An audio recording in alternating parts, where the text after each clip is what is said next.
In Cartesian coordinate geometry, the direction of a line segment is fairly easy. We just have to measure the angle that any line makes with the positive direction of x-axis, because that automatically gives us the angle that the line makes with the positive y-axis, because there are only two axes. So therefore one of the angles necessarily specifies the other one. However, in three-dimensional space that is not true. If you have a line making a certain angle with positive x-axis, it could make a whole range of values with the positive y and positive z axis.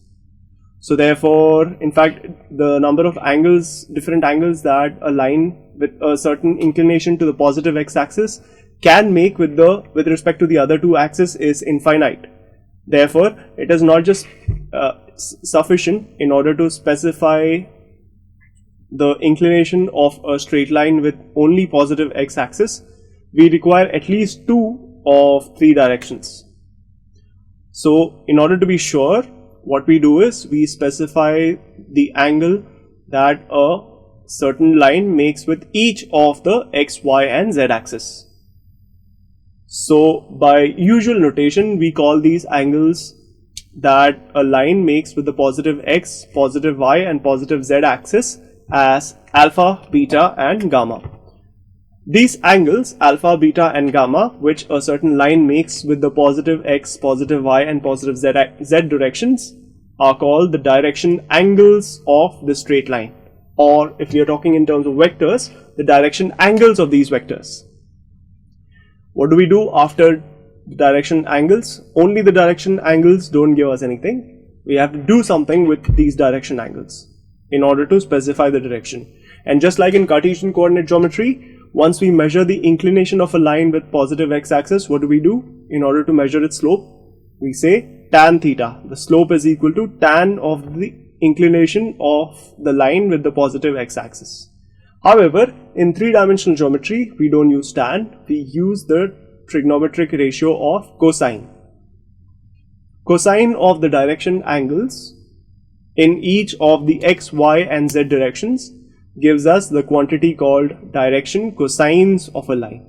So direction cosines is one of the most fundamental properties of any line within the three-dimensional space.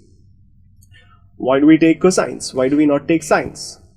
Well, the answer lies in the fact that cosines are the trigonometric ratio which connect the adjacent side of a triangle with the hypotenuse.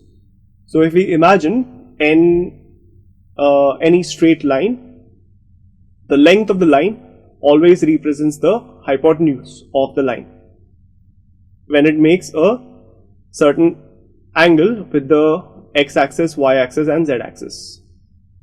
So therefore, the projection of this line on any one particular plane, like for example if this is the xy plane, so therefore the shadow of this line on the x-axis, the shadow of this line on the y-axis, the shadow of this line on the z-axis, each of these represent the adjacent sides with respect to the origin of the straight line, and therefore we use the direction cosines, that is the cosine trigonometric ratio, in order to specify the direction in which any one particular line goes.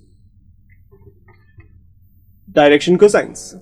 If alpha, beta, gamma are the angles which a vector OP bar makes with the positive directions of the coordinate axis OX, OY, OZ respectively, then cos alpha, cos beta, cos gamma are known as the direction cosines of OP bar. They are generally denoted by the letters small l, small m, small n respectively. L is equal to cosine of the angle alpha, m is equal to cosine of the angle beta, n is equal to cosine of the angle gamma.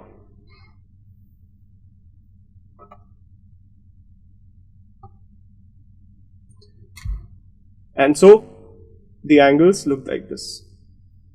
Now this particular vector, this particular line passes through the origin. However, it is not necessary that all the lines that we are considering will pass through the origin. Indeed, most of them will not pass through the origin. And yet, it is possible to think of a line which is parallel to a certain given line, which also passes through the origin. So the angles that this particular line which passes through the origin makes with the x-axis, y-axis and z-axis are called the direction angles. And so these also represent the direction angles of the particular line that you are considering, which actually does not pass through the origin. Like for example, here in this diagram, we could think of another line, say the line GH, which is parallel to the line OP. OP is passing through the origin, however GH is not passing through the origin. But GH, being parallel to the line OP, has the same direction angles as the line OP and also has the same values of L, M and N, that is same direction cosine values.